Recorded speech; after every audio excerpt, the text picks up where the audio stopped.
Radhe Krishna friends. आज मैं आप सबके लिए लेके आई हूँ ऋषि पंचमी की व्रत कथा। तो रोज़मर्रा की ज़िंदगियों में हम महिलाओं के साथ एक गलती होती है कि माहवारी के जो दिन होते हैं हमें उसमें भी खाना बनाना पड़ता है, जो कि एक बहुत ही बड़ा अपराध है। हम जिसको खिला रहे हैं उसके लिए भी ये अपराध है। तो इस अपराध से बचने के लिए एक व्रत कथा बनाया गया है हम लोगों के लिए। तो वो है ऋषि पंचमी का व्रत, जो कि है 8 सितंबर 2024 दिन रविवार को। तो आइए कथा प्रारंभ करते हैं। ऋषि पंचमी व्रत कथा। एक समय था, राजा सिताशव धर्म का अर्थ जानने की इच्छा से भगवान श्री ब्रह्मा जी के समीप गए और उनके चरणों में शीश नवाकर बोले, हे आदि देव, आप समस्त धर्मों के प्रवर्तक और गूढ़ धर्मों को जानने वाले हैं। आपके मुख से धर्म चर्चा श्रवण कर मन को महान शांति मिलती है, भगवान के चरण कमलों में प्रीति बढ़ती है। वैसे तो आपने सब नाना प्रकार के व्रतों के विषय में उपदेश दिए हैं। अब मैं आपके मुखारविंद से उस श्रेष्ठ व्रत को सुनने की अभिलाषा रखता हूँ, जिसके करने से प्राणी के समस्त पापों का नाश हो जाता है। राजा के इन वचनों को श्रवण करके श्री ब्रह्मा जी ने कहा, हे नृप श्रेष्ठ, तुम्हारा प्रश्न अति उत्तम और धर्म के प्रीति उपजाने वाले हैं। मैं तुमको ग्रह और समस्त पापों को नष्ट करने वाला सर्वोत्तम व्रत सुनाता हूँ। यह व्रत ऋषि पंचमी के नाम से विख्यात है। इस व्रत को ग्रहण करने वाला प्राणी अपने समस्त पापों को सरलता से छुटकारा पा लेता है और उसे नर्क नहीं जाना पड़ता। इस व्रत का एक अति पुरातन इतिहास है। उसी इतिहास को अब मैं तुम्हारे सम्मुख कहता हूँ। व्रत का इतिहास बताते हुए श्री ब्रह्मा जी ने कहा, एक समय विदर्भ देश में उत्तंक नामक ब्राह्मण अपनी पतिव्रता पत्नी के साथ निवास करता था। उस ब्राह्मण दंपति के परिवार में एक पुत्र और एक पुत्री थी। पुत्र का नाम सुविभूषण था, जो अध्ययन कर बहुत तीक्ष्ण बुद्धि वाला था, जिससे उससे अपनी अल्पायु में ही चारों वेदों का अध्ययन कर लिया था। हे राजन, उत्तंक ने अपनी पत्नी के कहने पर अपनी पुत्री का विवाह एक सुयोग्य ब्राह्मण कुमार के साथ कर दिया, किंतु विधि का विधान कुछ ऐसा था कि वह ब्राह्मण कन्या के विवाह होने के पश्चात विधवा हो गई। वह ब्राह्मण कन्या अपने धर्म का पालन करती हुई अपने पिता के यहाँ रहने लगी। अपनी कन्या के दुख में दुखी होकर एक दिन उत्तंक अपने घर को अपने पुत्र की देख रेख में छोड़कर अपनी स्त्री और कन्या को लेकर गंगा जी के किनारे एक आश्रम बनाकर रहने लगा। वह वहाँ वेदों का पठन पाठन करने में व्यस्त हो गया। तब उसके पास कुछ ब्राह्मण कुमार भी वेदों को पढ़ने के लिए आ गए। कन्या अपने धर्म का पालन करती हुई अपना जीवन निर्वाह कर रही थी। वह दत्तचित्त हो माता पिता की सेवा करती थी। एक दिन कार्यों से थकित हो वह एक शिला पर आराम करने के लिए लेट गई। थकान अधिक होने के कारण उसको अपने शरीर की सुधि न रही। ईश्वर की लीला ऐसी हुई कि अर्धरात्रि के समय यकायक उसके शरीर में कीड़े उत्पन्न हो गए। शिष्यों ने उसे वस्त्र विहीन तथा उसके शरीर पर कीड़ों को रेंगता देखा तो उन्होंने अपनी गुरु पत्नी को जाकर यह समाचार बताया। अपनी कन्या के शरीर में कीड़े पड़ जाने की बात को सुनकर ब्राह्मणी विलाप करती हुई उस शिला के पास पहुंची। वहां उसकी कन्या सचमुच ही वस्त्रविहीन तथा बेसुध पड़ी थी। उसके शरीर पर हजारों कीड़े को रेंगता देखकर अत्यंत दुखी हुई और चीख चीख कर रोने लगी। इस प्रकार विलाप करते करते वह ब्राह्मणी भी अचेत अवस्था को प्राप्त हो गई। किंतु ज्यों ही उसे चेत हुआ तो उसने अपनी कन्या को गोदी में उठाया और आश्रम में पति के उत्तंक ऋषि के सम्मुख ले जाकर रख दिया। कन्या की उस दशा को देखकर वह ब्राह्मणी अपने पति से बोली, हे स्वामी, आप कृपा कर मुझे यह बतलाएं कि आपकी इस साध्वी कन्या की यह दुर्दशा किस दुष्कर्म के कारण हुई। भार्या की इस बात को सुन करके उत्तंक ऋषि अपने नेत्रों को बंद करके शांत होकर हृदय में भगवान का ध्यान करने लगे। इसी प्रकार उन्होंने अपनी अंतर्ज्ञान शक्ति के द्वारा कन्या के पूर्व जन्म के उस वृतांत को जान लिया।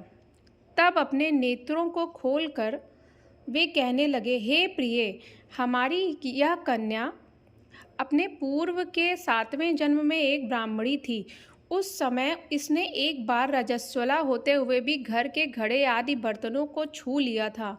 बस उसी पाप के कारण आज इसके शरीर में कीड़े उत्पन्न हो गए हैं। शास्त्रानुसार रजस्वला स्त्री पहले दिन चांडालिनी, दूसरे दिन ब्रह्म हत्यारिणी, तीसरे दिन एक धोबिन के समान होती है और चौथे दिन वह स्नान करने के पश्चात शुद्ध हो जाती है। शुद्ध होने के बाद भी इसने अपनी सखियों के साथ ऋषि पंचमी का व्रत होता देखकर भी रुचि नहीं ली। व्रत के उत्सव के दर्शन मात्र से ही इस जन्म में इसको उत्तम ब्राह्मण कुल प्राप्त हुआ है। मुनि के इस प्रकार के वचनों को श्रवण कर उनकी पत्नी बोली, हे स्वामी, जिस व्रत के दर्शन मात्र से ही आपके उत्तम कुल में जन्म तो प्राप्त हुआ, परंतु जिसका तिरस्कार करने से शरीर कीड़ों से भर गया, ऐसे महान और आश्चर्यजनक व्रत को आप कृपा करके मुझे अवश्य बताएं। तब उत्तंक ऋषि आनंदित होकर बोले, हे भद्रे, यह व्रत समस्त व्रतों में उत्तम है। तुमने इस बात की जानकारी चाही जो समस्त प्राणी मात्र के लिए लाभदायक होगी। इसके प्रभाव से समस्त पापों का नाश हो जाता है। इस व्रत को करने से निश्चय ही दैहिक, भौतिक और दैविक तीनों प्रकार के कष्टों से छुटकारा पाता है। व्रत करने वाली स्त्री अपने सौभाग्य को प्राप्त करती है। यह चमत्कारी व्रत भाद्रपद मास के शुक्ल पक्ष की पंचमी के दिन होता है। व्रत करने वाली स्त्री को चाहिए कि वह गंगा या उसके समान पवित्र नदी अथवा पवित्र कुएं के जल के स्नान करे और नित्य कर्मों को करने के बाद विधि विधान से पंचामृत बनाकर श्रद्धा और भक्ति सहित सप्त ऋषियों को उससे स्नान करावे और फिर चंदन, अगर कपूर आदि गंध तथा पुष्प, धूप, दीप आदि निवेदित करे।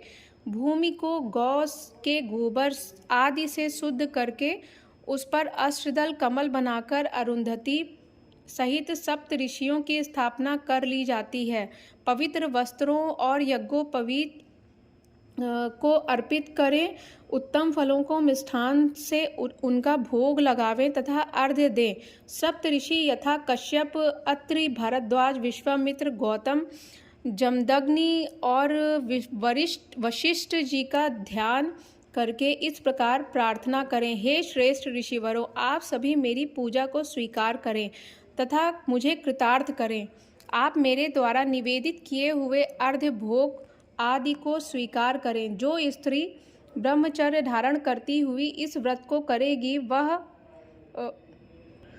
वह उत्तम वांछित फलों को प्राप्त करेगी, इसमें संदेह नहीं है। इस व्रत का फल समस्त तीर्थों के दर्शन और संसार के समस्त दानों से भी श्रेष्ठ है। सुख पाने की इच्छा से जो स्त्री इस व्रत को धारण करती है वह स्वयं सुंदर स्वरूप और उत्तम गुणों से परिपूर्ण हो पुत्र पौत्र आदि को पाती है। इस व्रत को करते हुए वांछित फल प्राप्त करने के पश्चात इस व्रत का उद्यापन भी करना चाहिए। चतुर्थी के दिन एक बार भोजन करके पंचमी के दिन व्रत आरंभ करें। स्नान आदि करके गोबर से लीप कर उस स्थान पर सर्वतोभद्र चक्र बनाकर पहले कलश स्थापना करें। समस्त पूजा सामग्री एकत्रित करें। अष्टदल कमल में सप्त ऋषियों की स्थापना करें।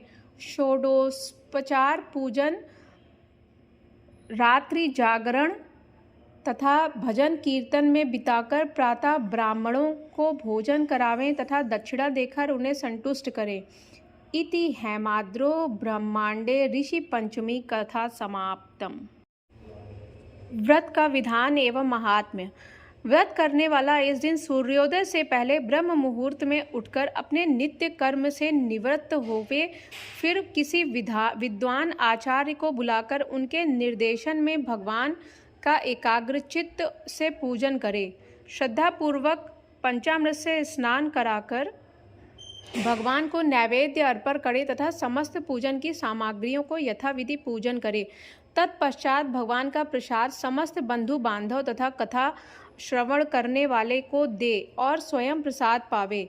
व्रत के दिन रात्रि में जागरण करना सर्वश्रेष्ठ है। इस प्रकार नियम पूर्वक व्रत तथा पूजन करने से सर्व सुख, आरोग्यता, समृद्धि, यश, धन धान्य, संतान, वैभव और विजय की प्राप्ति होती है।